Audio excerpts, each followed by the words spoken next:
So, Pastor Graeme, this is like a neat setup here. Yeah, I love it. I love it. Just chilling in the lobby. Okay, so one of the things that we have wanted to do with our partners and our friends is to clarify. Are you retiring? Yes. Well, I'm not. I'm retired. I moved out of the area. Yep. What's it like to be working part-time? Right. So there's a lot of confusion. Yes. So let's step back for a moment.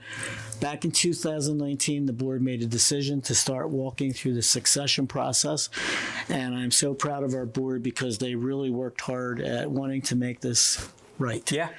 And I'm happy to tell you that in September, the board extended a call to Pastor Graeme to become the next president and CEO of America's Keswick.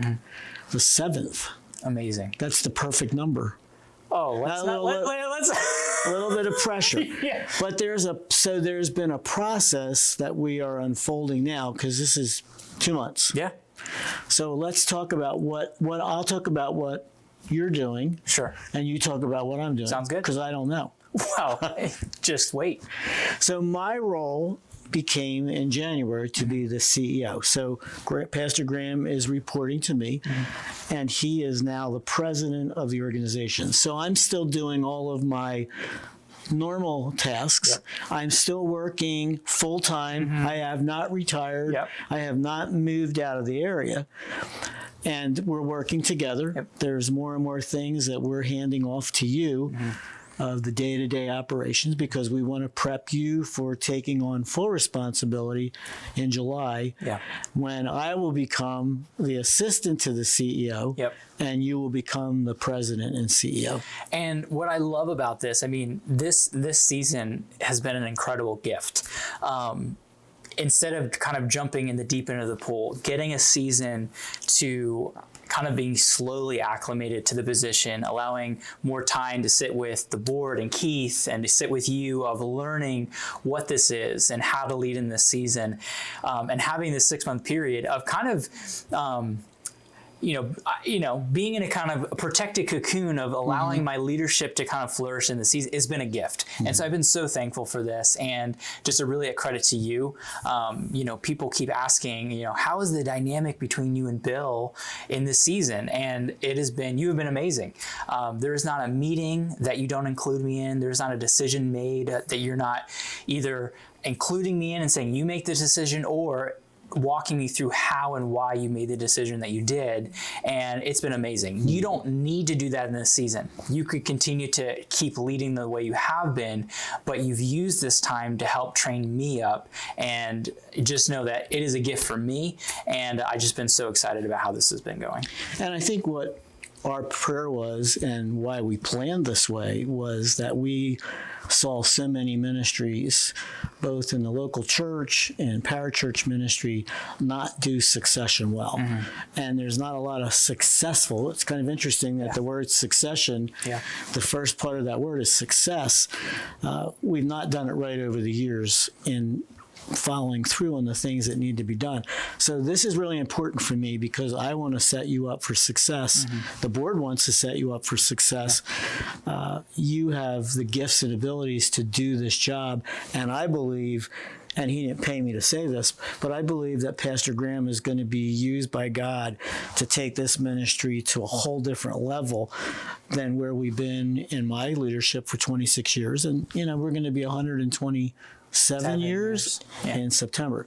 So this is really, really, really cool. So my goal is to be a support to you. Yeah. So what does that look like post-July?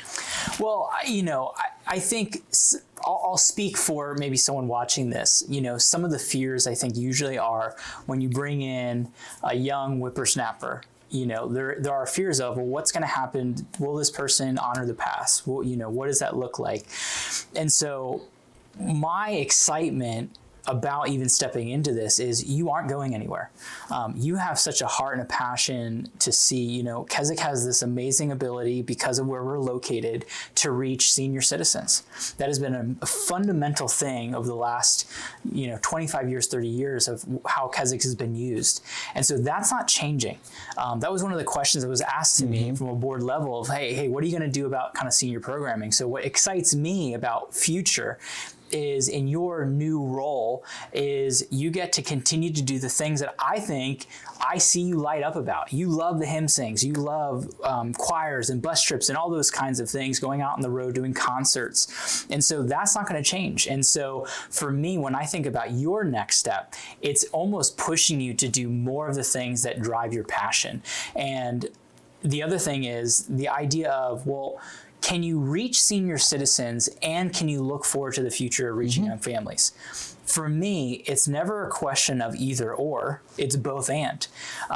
We are a vast ministry. We have addiction recovery, we have conferences, and to me, we can do both. We can honor the past and take care of those who have taken care of us via prayer and giving, and provide amazing programming for our senior friends.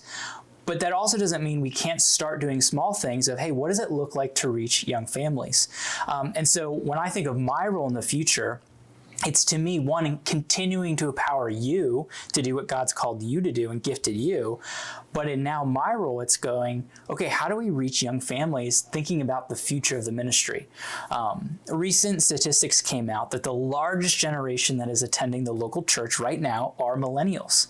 And so as a ministry, it's of wisdom for us to be thinking about how during our summer conference season, or even things we haven't even thought of yet, how do we reach young families? And so that's kind of my charter from the board and from you of, hey, start thinking about what does it look like to bring people who've never heard about the ministry.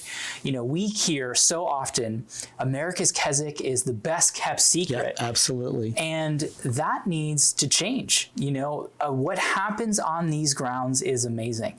Life change happens every single day via the Colony of Mercy, via Barbara's Place.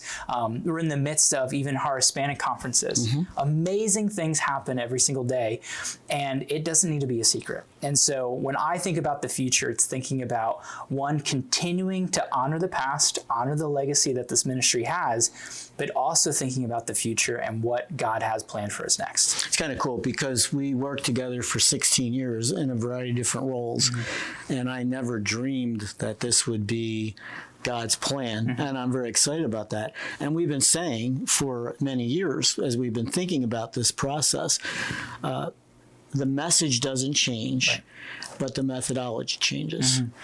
We are a cross-cultural, multi-generational ministry, and that's where I think our hearts line up together because we want to see that continue. We don't want to be a monument to the past, but we want to be a fresh movement of what does God want to do here at America's Keswick when we think of the next 5, 10, 15, 20 years. Absolutely. So I think what we want to convey to you is, I believe these are the most exciting days, and they're yet ahead. Yeah. And we don't see this as a step back. We see this as a gigantic step to move forward. Yep. And so our prayer has been that this is a we thing, but we want this to be a we thing as far as our partners and friends go. And I think the excitement that we have both experienced on campus and off campus is because we were talking about this for so long. I really see that there's buy-in, and that really thrills me. Yeah, it has been amazing to just, and I'll speak, about myself, of just hearing the reception, having the conversations, has been amazing. And just so thank you. If you're watching this, know that I have heard the feedback of you're praying for me. Please keep praying for me. Keep praying for the ministry. But it has been amazing to see the excitement because people love Keswick. People love what God does here, and it's thinking about, well, we don't want to just see it stop. We want to see it another 127 years. And so that's what we're doing. That's what we're committed to. And it is a team effort. You're not going anywhere. After, June, you're still, a vibrant part of this team, and I won't let you go anywhere. So you're stuck with us. I love being able to be a part of it. So pray for us, and I trust that you will come and meet Graeme face to face. It's just going to be a thrill to see what God's going to do. So thank you for partnering with us, and watch for more information. There we go. God bless.